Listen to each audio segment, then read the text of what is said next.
Hey, it's Benji Cole, son of Al Cole from CBS Radio and host of People of Distinction, the talk that gives an in-depth view of some of the most dynamic, intelligent, and successful people on the planet. Run to our website, peopleofdistinction.org for more info, or you can always email me directly at benji@alcoleenterprises.com. And on the line with us today, we have Kristine Korb, and we're going to be discussing her amazing book, The Music Therapy Profession, Inspiring Health, Wellness, and Joy. Now, it's available for purchase through Amazon, BarnesandNoble.com, pretty much any online book reseller. You're going to want to head on over there, pick up your copies today. And I will say, Kristine was brought to our network, People of Distinction, by some of the best publishers in the business, Media Literary Excellence. So if you or anyone you know have a book that they'd like moved, people, give yourself the best gift you could possibly give. Contact Media Literary and have their wonderful team move it for you. You can find out more information on them at MediaLiteraryExcellence.com. And listen, it is an absolute pleasure to have Kristine here on the line. Now, right there in the title, you have an idea of what we're discussing today, okay, people? There's no beating around the bush. The music therapy profession.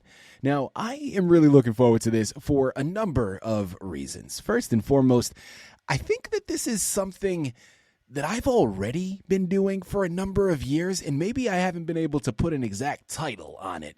But people, first and foremost, you know my father, Al Cole, right? Musician, singer, songwriter. So I grew up in a family of not only him, but of course other musicians and artists as well. So music was always something that was constantly playing in my household. We'd listen to music when we were cleaning. We'd listen to music when we were doing homework. I mean, you name it, music was in the background. And I remember, especially around my teenage to early 20s, right, I went through a period where I started to really utilize music as almost a therapeutic / cathartic experience, right? Whenever I was going through something, be it a breakup, be it something, that angered me, whatever the case was, I would find certain songs, and I would really find that the music that I was listening to would actually accompany that emotion or help me work through it. Now, I'm a big R&B guy, okay? I loved R&B growing up.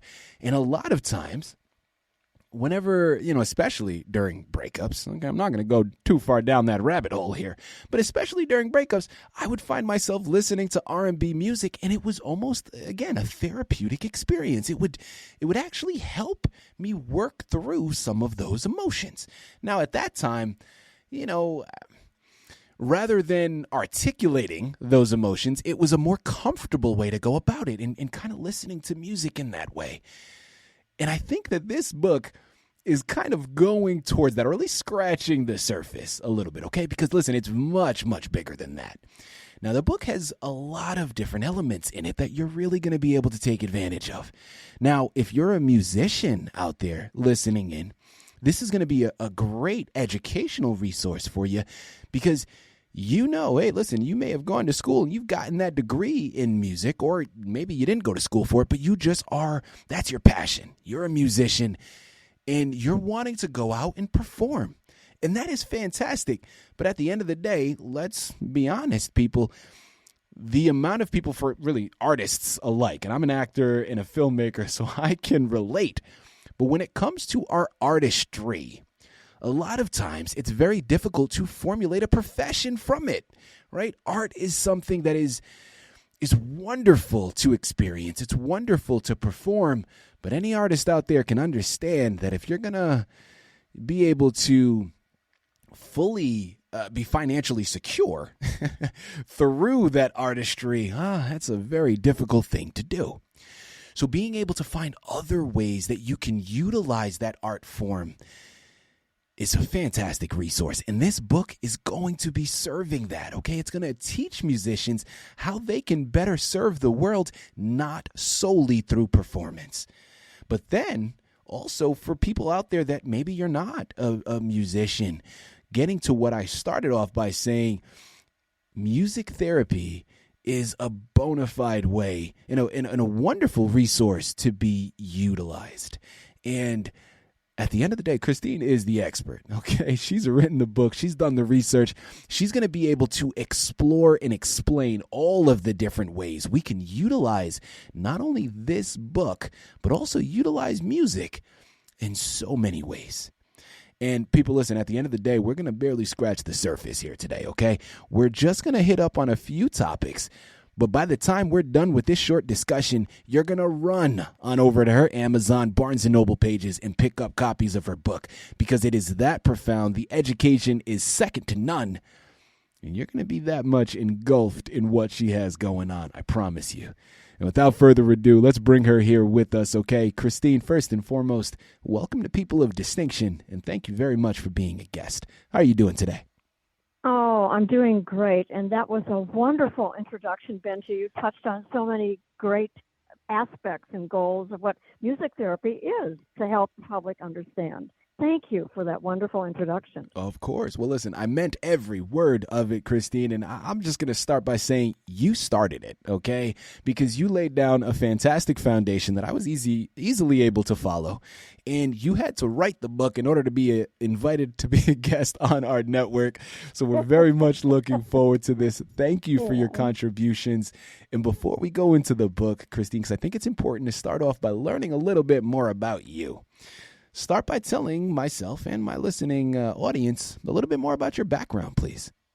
Oh, I'm delighted to share that with you.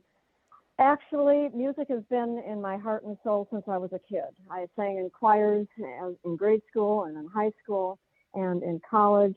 I worked as a singer-songwriter when I was in college back in the late 60s, early 70s days, and realized that music is my heart and soul. That's what makes me really, really speak to the world. And I tried desperately to find a way to make my way as a professional, first starting out as a sociology and social work major, working on the grounds in Chicago and teaching guitar to my friends on the side because I had picked up the guitar in the meantime. It was much more portable at that time than carrying a piano around on your back. So that was my beginning stages, really as a singer-songwriter and as a mover shaker and trying to understand how we can make peace in the world happen through music. So those were my early beginnings. And it was unbelievable how the journey has happened since and how it's morphed into so much of a lifetime adventure of exploring music in its depth from both the musician side and the clinical music therapy side. Mm-hmm. You know, people, you know what I took from that is this is what Kristine knows, okay? She eats, sleeps, and breathes this stuff, okay? So you know the information found within the pages of the book is coming from a very knowledgeable place, okay? And without further ado, let's jump right in. Let's learn a little bit more about those words on those pages. The music therapy profession, inspiring health, wellness, and joy. Kristine, tell us a little bit more about your book, please. The book is a compilation of my experiences really as an individual musician and then consequently as a therapist, but also the writings of one of my most esteemed colleagues who came into music therapy to study music therapy as a university program. And many of them came in with not knowing what music therapy is about, but they were working musicians. They have dabbled with music, but they weren't making a career out of it. They weren't finding a job, and they found music therapy as it being a way to combine music and making a living and also doing good in the world. And one of my colleagues in this book is quoted as saying, "In doing this work as a music therapist, I feel in alignment with my highest potentials as a musician and as a therapist." What it comes down to, Benji, is really what stokes our heart, what ramps the passions in our heart to do good in the world. This is the age of the spirit, and I think more people are finding out about how they want to come in alignment with their soul and their work, and so more people are looking for a fulfilling way of doing their life as a musician. So that's a driving force for all the individuals that I quote in my book. Mm-hmm. Listen, Kristine, I'm picking up what you're putting down, okay? And the next question that I wanted to go to, and I think it's safe to assume the answer to it, but yeah, Kristine, you know what happens when you assume. So I'm not going to do that to you. I have you here on the line. Let's go directly to the source. Now, I'm curious, let's start off at the ground level. When we're talking about music therapy, first and foremost, what is it? And then B, how can music really be utilized to inspire health, wellness, and joy? Oh my goodness. It's a wonderful question. And it's one that I have told my students in the past, never get tired of answering the question from the public, what is music therapy? Music is therapy for all of us. We know that. We all use different types of music for different things. And what you said in your introduction about it being a cathartic, we use music to reduce our stress, our anxiety, our loneliness. It's our constant companion and friend. And in using it, we use it therapeutically without even realizing we are using it therapeutically. That's what I like to tell my students from the beginning, that you've already become a music therapist without knowing it. now you need to now you need to do the groundwork and really become the clinician that you are so deserving of, because you are already a musician. I believe music is in the heart and soul of everybody. And by the way, there is no wrong or right music. It depends upon what your preference is. Just as you stated, you use certain R&B music for this and that, and jazz and classical. And so there is no music that is off the chart of a music therapist working with other people. Every music is good. It all depends upon what you're using it for. And I could go on about that one. But basically, music therapy is a way of helping people in a very structured way, of helping people learn how to use music to serve them best and to serve them most fullest, and helping their soul come into the present nature of wherever they are. I love it. I love it. People, again, we're here on the line with Kristine Korb. We're discussing her wonderful book, The Music Therapy Profession, Inspiring Health, Wellness, and Joy. And remember, it's available for purchase through Amazon as well as barnesandnoble.com. Next question, Kristine, that I'd love to get into, and really I want to pay it forward in a sense, because people, you want to gather everything. There's no beating around the bush. You got to purchase copies of the book, and you got to go directly to the source. But since we have you here on the line, I want to be able to steal a few words of wisdom from you, Kristine. For any musicians out there listening in right now, what are some words of wisdom that you can offer them about how they can utilize their artistry in other ways outside of just directly performing? They can, by pursuing a degree, a program, a music therapy program in any one of the 89 universities and colleges that offer such a program in the United States, they are actually looking at, number one, they are going to be rounding out their musical skills. And number two, they're going to learn how to actually use music to accomplish goals in communication for people, goals in physical liabilities, how to increase the physiological outcome of a person, how to improve their mood, what kind of music, and how do you use music to actually lay down a rhythm track and watch the blood pressure and watch the heartbeat of the person that they're working with either decrease or increase depending upon what they're doing.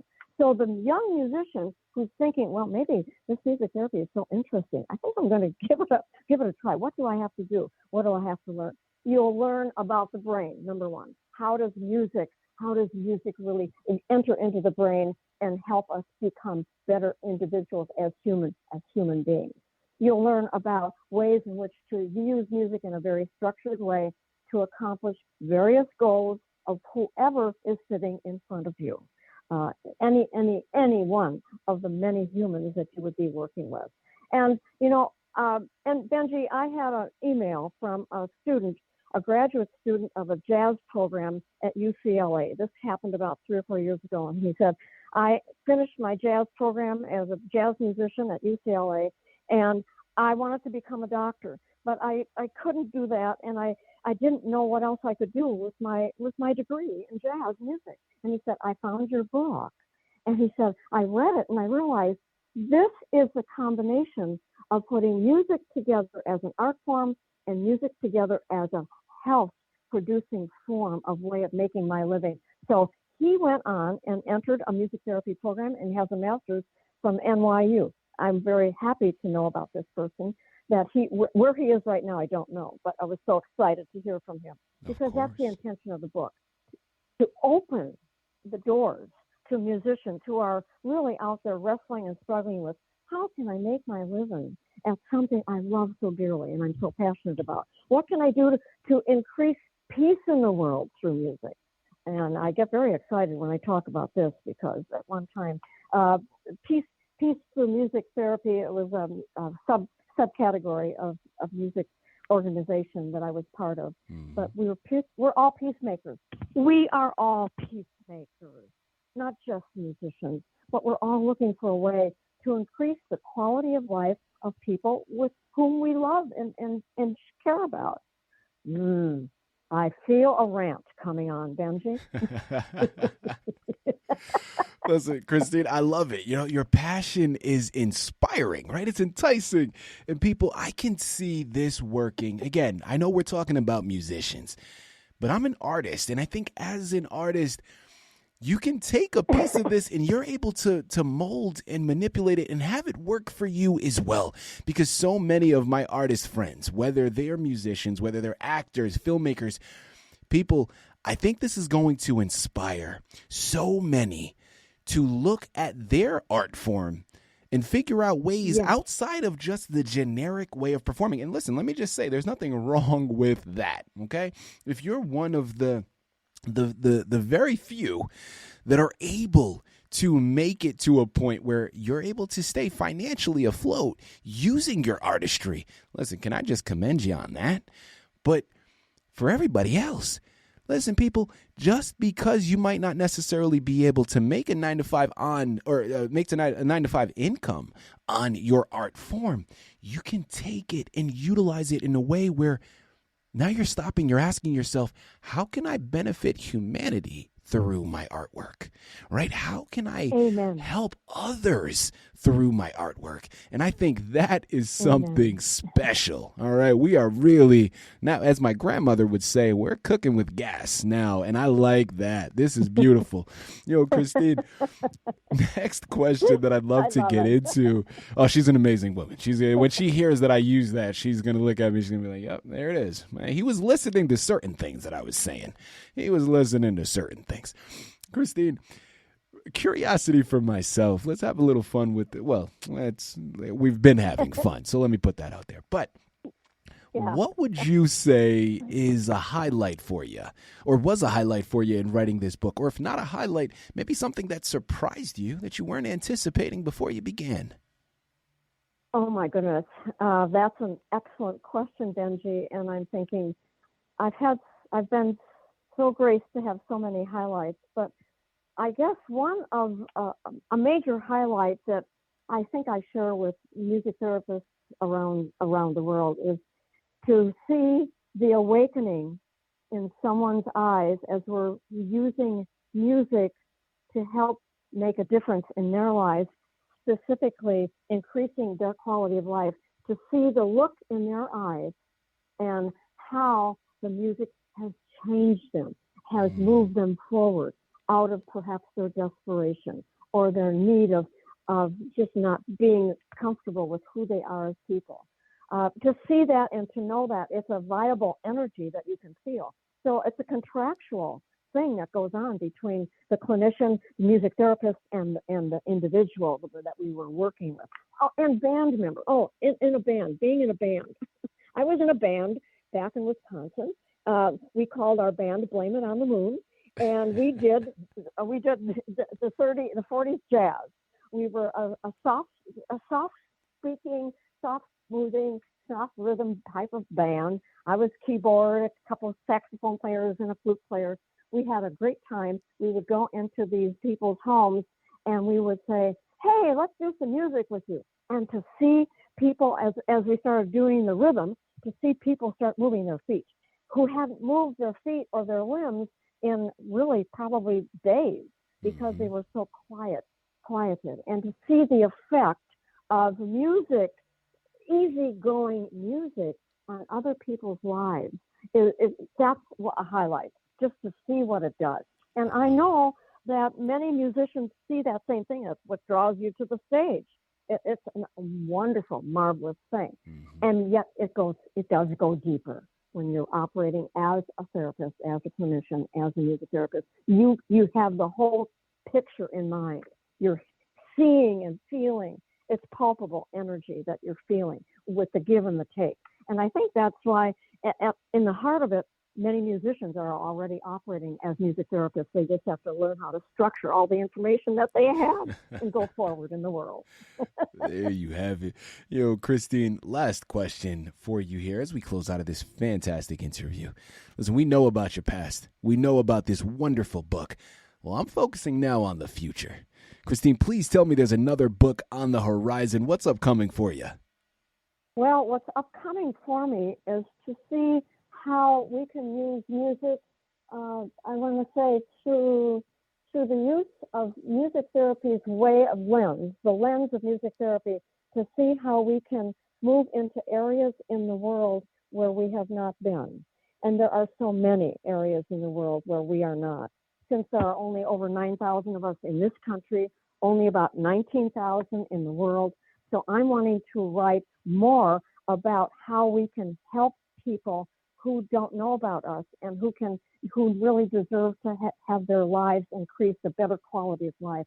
So I'm looking at pockets of the world where we aren't. And I know there are many, I could say right now, the homeless area is really needed. The people on the borders, we need to be able to be with them and to serve them in ways. And I'm wanting to see how we can band together as humans. Another book that I have in mind, actually, is how we can help wildlife through using music in a very structured way. And I have something in mind regarding that. So that's exciting to think that I might be able to develop that. And also going back, number 3, to the roots of where we were as musicians in the beginning of our country with Native Americans, to really explore more deeply how our music, using music as a therapy, is so much akin to the way the Native Americans have used it in the past. Right. So I'm looking at a third way. People, I'm telling you, could we have selected a more perfect embodiment of a person of distinction to be on our network here today? I mean, listen, what she is talking about here perfectly aligns with our mission statement. I mean, listen, I know it sounds like a cliche every time I say it, but I'm going to say it because it's true. When we're talking about our human family, and we mention this a lot, there is more that connects us than separates us, right? Artists alike, it doesn't matter. What she's talking about here is giving back. And I'm here for it, okay? Because I think that's what we need. That's what our human family needs right now. There is so much that is dividing us these days, between the political divide, between social unrest. People, this is a movement, okay? It is so much bigger than a book. It's so much bigger than the words found on the pages. This truly is a lifestyle change. It's a movement. And it's catered to musicians. It's catered for people looking for an alternative therapy. Yeah. But at the end of the day, people, this is bigger than that. As I mentioned a number of times before, artists across the board can pick up this book and find so much wisdom and inspiration on those pages. And for everybody else, I'm telling, like, this is a wonderful. I can go on for hours. Okay, I could talk to Kristine for hours. Hey, I am that much engulfed in everything that she is discussing. But also, there's just that much to be discussed. Okay, but you all know what you have to do. I'm going to say it for you again. I know I don't have to, but let's re-impress it one last time. We're here on the line with Kristine Korb. We finished discussing her wonderful book, The Music Therapy Profession, Inspiring Health, Wellness, and Joy. It's available for purchase through Amazon, BarnesandNoble.com, pretty much any online book reseller. Check it out. You will not be disappointed. This is a valuable resource to add to your shelf, an even better gift to add to someone else's. So you know where to go. Kristine, this has been an absolute pleasure. Such an honor. I really do mean that. Thank you once again for being a guest on People of Distinction. I was delighted. You're excellent. You're wonderful. You're an excellent interviewer. I am so appreciative, Benji. It's been a joy. Thank you so much for taking time with me and my book.